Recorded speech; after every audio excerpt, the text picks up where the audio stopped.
Good morning, જય શ્રી કૃષ્ણ. સ્વાગત છે તમારા બધાનું મારા નવા બ્લોગમાં. આશા રાખું કે તમે બધા હાજર તાજા હશો. હું પણ હજી તાજી છું. બપોરનો વાગી ગયા છે 1:30. કામ બધું કરી દીધું કમ્પ્લીટ. દક્ષુ મોહન બે ખાઈને જતા રહ્યા. સાહેબ આવશે ખાવા. કામ પણ કરી દીધું, રસોઈ પણ કરી દીધી આજે. અને હવે થોડી વાર રાહ જોઈએ. સાહેબ ક્યારે આવી ખાવા ખબર નહીં. ચાલો રસોઈ તો થઈ જશે, પણ સાહેબને ખાવાનું બાકી છે. સાહેબ ક્યારે આવી ખાવાનું ખબર નહીં. જો વાસણ કેટલા ઘસ્યા છે એ બતાવો તમને. જો એક આ પોજરું ભર્યું છે અને એક આ પોજરું ભર્યું છે. જો આટલું બધું વાસણ ઘસ્યા છે.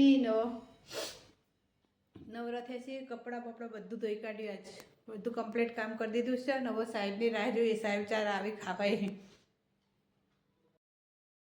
બધાના વાગી ગયા છે 5. હવા પચ્યું થઈ જશે. ચા બનાવી દીધી.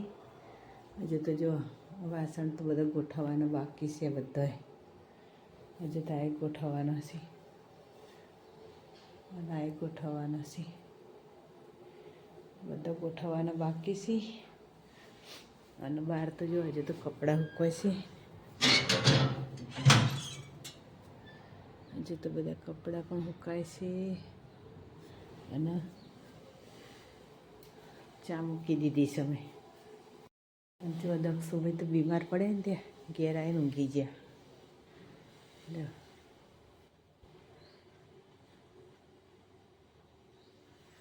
આજ સાહેબ નહીં. હા, સાહેબ ખાઈને જાય ને પછી દક્ષુ બહુ બીમાર જેવું લાગતું હતું. તો ઘેર આવીને એવા આવીને દવા ગળીને એને ઊંઘી ગયો છે. એને તાવ આવી ગયો તો તે અશક્તિ જેવું લાગતું હતું ને તે ઘેર આવતો રહે. આપણી ચા ઉકળે છે. હજુ તો ઉકળી નથી ચા. સાહેબ ખાઈને જ્યાં અને પછી દક્ષુ કે પપ્પા મને તબિયત થોડી નરમ છે. ખાઈ લીધું ને પછી કે મને તબિયત થોડી નરમ છે. એટલે કે પછી પપ્પા પાર્લરે જ્યાં અને પછી દક્ષુ ઘેર આવ્યો. ઘેર આવીને દક્ષુ આરામ કરે છે અત્યારે. તો હજુ તો બધું કામ બાકી છે. વાસણ ગોઠવવાના, કપડાં લેવાના એ બધું. એક બાજુ ચા બનાવશું. ચા પીને પછી બધું કરી દઈએ. પછી માથું ઓળાવી દઈએ. ચા ઉકળે હજુ તો માથું ઓળાવવાનું બાકી છે. માથું પણ ઓળાવી દઈએ. આપણી ચા ઉકળી જઈશે. દૂધ રેડી દી અંદર. હું કાલ દક્ષુને લઈને દવાખાને જતી ને તે સાહેબે મરચાં મેં કીધું બેટીને મૂકજો. તે સાહેબે હતા ને તે બેટી અને બધો પલાળી દીધો. તે આટલી બધી ચટણી વધારે પડે ને તે પછી કોરો કરવા મૂકી દીધો. યાર મરચો કારણ કે વધારે પછી ચટણી શું કરવાની આટલી બધી. થોડાની ચટણી બનાવી થોડા કોરા કરવા મૂકી પછી જાણ જરૂર પડશે તારું ચટણી બનાવી દઈશું આની. એટલે અમારા સાહેબ આવું કરી. બધાના વાગી ગયા છે 1:05 અને દક્ષુ જો કપડાં તો હજુ વાળવાના પડ્યા છે. દક્ષુભાઈ જ્યાં પાર્લરે થોડી વાર આરામ કરી અને પાર્લરે ગયા. એ બીમાર હતો ને એટલે અમે ચા બા બનાવી દીધું. બધું કમ્પ્લીટ કરી દીધું. હવે બગીચામાં થોડો ઓટો મારી આવું. પછી આવીને થોડું ઘણું કામ હોય કરી લે. કપડાં બપડા પહેલાં બગીચામાં જઈ આવું. થોડો ઓટો મારીને પછી આવીને કપડાંને વાળું. બસ ચાલો સર, તમને બગીચામાં જ મળું પહેલાં. જો બગીચામાં ઓટો મારે. દક્ષુભાઈ આવી છે. દવાખાને જવાનું ને તે હું ઓટો મારવા આવીને દક્ષુભાઈનો ફોન આવે તેવું કે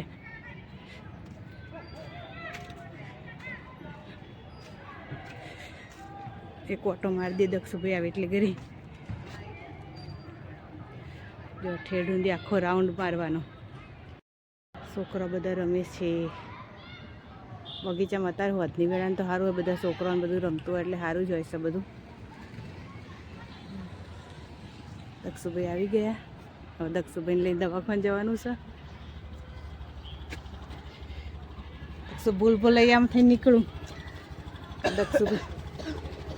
દક્ષુભાઈને લઈને દવાખાને જવાનું છે. બહુ તકલીફ પડી. સારું હેડ જીવો દવાખાને. મસ્ત વાતાવરણ છે. ઓબા છે એટલા બધા બધા ઓબા છે.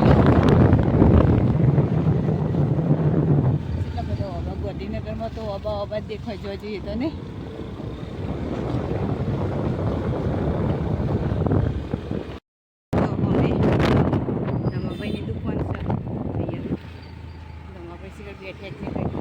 શાક માર્કેટ આવી ગઈ. અમારે તો રોજ અહીંયા આવવાનું થાય જ નહીં, તો શાક લેવાનું એવું કોકના કોક માટે આવવું જ પડે. એટલું ટ્રાફિક છે બરાબરનું. એ જવાનું છે અમારે દક્ષુભાઈની દવા લેવા. એ બિલ્ડિંગમાં દવા લેવા જવાનું છે દક્ષુભાઈને માટે. ચલો દક્ષુભાઈ વાળી દો. અમે નમસ્તુતે હોસ્પિટલ છે.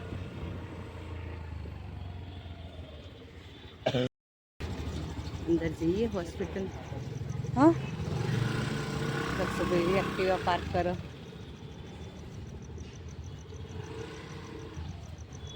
એ પાર્ક કરીને આવો ને અંદર જવાનું છે દવાખાને. ચલો આવી ગયા દવાખાને અમે. કાલના જઈ તે હજુ અમારે લિફ્ટમાં જવાનું. બધી લિફ્ટ ન કરે, બધી લિફ્ટને દક્ષે બધી લિફ્ટને કરી દીધું. હવે કઈ લિફ્ટ પહેલાં ખુલ્લા દક્ષુ જોઈએ. હા આજે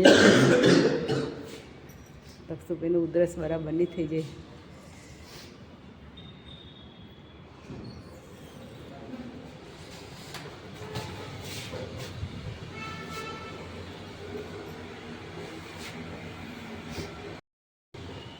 ખુલી ગયું, હવે જઈએ દવાખાના અંદર.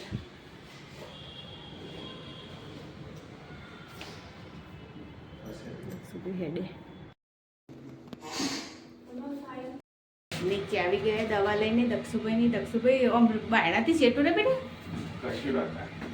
હવે બાયણાથી સેટું રહેવાનું. આ તો લિફ્ટ કહેવાય. દવા લઈને નીકળી ગયા નહીં દક્ષુ. દવા લઈને ખુલી ગયો બાયણું, એટલામાં આવી ગયું.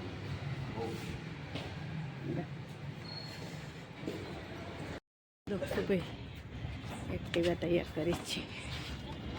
હવે બેસીને ઘેર જઈએ. ભાઈને આરામ કરવાનો કહે ડૉક્ટરે. હવે આરામ કરો ભાઈ 2 દાડા. સ્ટોર છે અહીંયા બાજુમાં. પેટ્રોલ પુરાવા આવી જાય. હું દક્ષુભાઈ પેટ્રોલ પંપ એના બાજુમાં સ્ટોર છે. એની દવા લઈને આવી. 100 વાગ્યાના જતો તો 7:30 ઘેર આવ્યો. એટલું વાર લાગી તો દવાખાનામાં. પેશન્ટ હતો આગળ 2 જણ હતો, 2-3 જણ હતો આગળ અમારા આગળ, અને એક ઇમરજન્સીમાં આવી ગયું. તે તાત્કાલિક શ્વાસ ચડ્યો હતો ને એક પેશન્ટનો, તેની ટ્રીટમેન્ટ કરવામાં બહુ ખાસી અડધો કલાક જતો રહ્યો. એટલે અમારે લેટ પડી ગયું. તે અમે 100 વાગ્યાના જતા હતા, 8:30 ઘેર આવ્યો. આટલી વાર લાગી દવાખાનામાં. હવે રસોઈ કરવી છે તે કરી દઈએ. કચરા વાળતા જેથી ભાઈ દવાખાને તે હવે બધું કચરા વાળી મોટો વચ્ચે વાળ દો. બહાર તો કઢાય ને સંધ્યા ટાઈમ થાય એટલે વચ્ચે વાળી અને પછી રસોઈ કરી દો. વાતી ખાઈ નવરો થઈ ગયો. અમે આજ તો વહેલા, કારણ કે આજ વહેલા આવી જતા. દક્ષુની તબિયત થોડી નરમ હતી ને એટલે આજ વહેલા ઘરે આવી જાય. એટલે આજ વહેલા ખાઈ લીધું. ખીચડી શાકના ભાખરી કરી દીધી અને વહેલા ખાઈ નવરા થઈ ગયો.